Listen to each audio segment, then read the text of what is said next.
ekikwasi ali emiskini yatemula mutabani wange kankwete kutemula nga kuutirya gyaluna bwe yamukubira kumpi amutte mutabani wange bayita mu Birusalimu yamusanga okuutirya gyaluna ekyandemu namukuba bubi nnyo namutuusaako nabatwala ebintu byesente masimu biki kati omwana ne bamutwala mu ddwaliro ne tumujjanjaba wayise emyezi ng'ebiri omwana tumutwala mu ddwaliro ne tumujjanjaba twamala okumujjanjaba omwana natubulira ebibaddewo poliisi neggulawo fayiro ne bamuyita naye najjakola statement bwe yajja okukola statement yatubuulira amazima ti omwana yamwefaananyiriza omuntu gwe yali anoonya n'agamba naye abadde asaba tutegeregane ensonga eggwe ne twogera naye mu ngeri yakutegeregana bwe yagenda teyadda nga bamuwadde poliisi bond nga guno gwaka poliisi ye Katwe. Omuvubuka yali akolera wa Hajji Haruna oba yali azeggulawo byakulya bitwali tumutumye chipusi chapati biki ebyo twali tumutumye n'esumbuusi z'ennyama twali tumutumye awo Hajji Haruna. Yamukuba omwana yakosebwa atya? Yakosebwa nnyo era yali tategeera yamalanga ku week nga tategeera kuba yamukuba n'amugyamu amannyo g'awo yamugyamu amannyo ng'abiri. Nga mubadde muluddewo mukwata?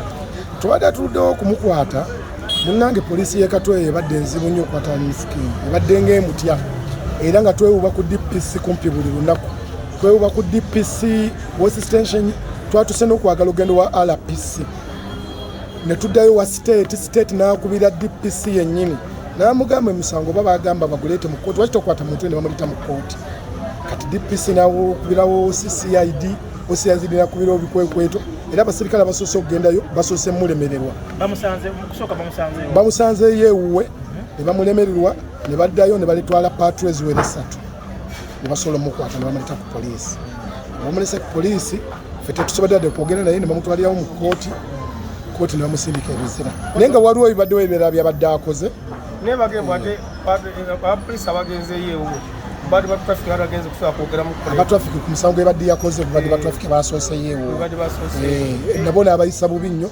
n'abagobayo naye nga fayiro yaffe ebadde ledeng wali mu poliisi okugenda mu kkooti ku byensambya basose bagendayo ku byensambya kati n'abagoba batrafiki kati bwe bazudde teyalina n'omufayiro yaffe eri ne bagendayo ddala bonna bamuleetere ku fayiro eri. Bamusomedde musango gwa kuba n'alumya omuntu n'amubbako n'ebibye n'amubbako essimu ne ssente. Ssente zaali mitwalo 48. Kati kuki kyosinga okwagala nga taata w'omwana?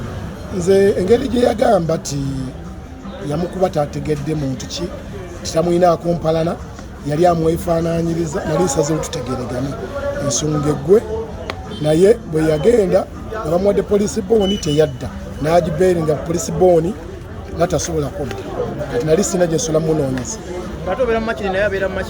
naye nga tosobola genda wadde wowe era namutumirako ne fulufiga ne mugamba twali batutegererana ku nsonga eno ne fulufiga n'agamba ti omusajja tafunika ola ne poliisi badde ngaetyayo wowe.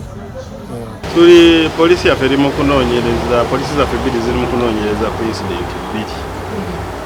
Incidenti esooka yeyokuba nti no waliwo omuntu yaleeteddwa ku ddwaliro ensambya Joram agambibwa okuba nti nembeera gye yafiiriddemu eriko akabuuza era nga bagenze omuleeta ngaembeera gyalimu sinnungi agambibwa okuba nti no okusinziira ku bamuleese mbu yabadde mu kabenje kye banyonywedde abasawo akabenje kano kabadde Makindye era bamutwala paka mu ddwaliro wavudde incidenti ey'okubiri ng'omuntu omwami Joramu amaze okufa.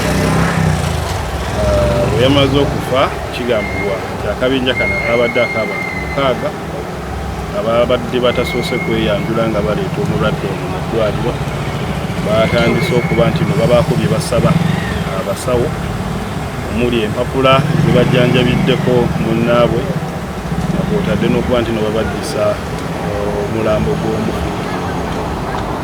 Abasawo ndowooza ku mitendera gye balina oyitamu balabye nga si kituufu we wavudde ensonga ey'okuba nti nebakakkanya omusawo Dr. Ziyadi n'abasikaali 2 bakubye era ng'embeera gye balimu si nnungi. Poliisi kyesobodde okukolako oluvannyuma lw'okugitegeeza kuba bamaze okukola ebikolwa bino badduse. Poliisi esobodde okuba nti nefuna statement ez'abalwadde aba abali obubi nesobola okuba nti nno yaggyeyo omulambo gwetute mu ggwanika ogwekebejja kuzuulira ddala omuntu ono embeera gye yafiiriddemu wekyamuviiriddeko okufa kyeki. N'ekirala ekyokuba nti nno nga tweyambisa obutambi ku ddwaliro obuyinza okubuulira abatuufu ababadde benyigidde ensonga eno eyaleese bavuddeko akavuyo kano tutandikira awo okuba nti tukwata abo babadde mabega w'ekikola kino. Kigambibwa okukyagenda mu maaso. Kigambibwa nti abantu bamwembi alien skin be bavuddeko embeera eno. Kiyinza obba kituufu oba nedda naye nga ku statement ze tulina nti abantu abaleese omulwadde ono ate abavuddeko akavuyo bajjidde emmotoka ng'eriko ekigambo Fango Forest motoka Land Cruiser okusinziira ku basikaali nga bwe bannyonnyodde. Ekirala abamu bavuddeyo ne balumiriza alien skin nga ye nti naye yabaddewo y'omu ku abo ababadde bakuba. So tujja kuba twetegereza obutambi obwo feesi zino bwe ziba zikakasiddwa kizezo era buli alabikira mu katambi akajja bba akwatibwa bigambibwa okuba nti bakkakkanye ku bantu abo ne babakuba ng'oggyeko okuba nti nno babakubye abakubiddwa abantu oba abantu ku ddwaliro balumiriza nti waliwo ebintu ebyabbiddwa era twaguddewo omusango omulala ogwa simple robbery ne assault.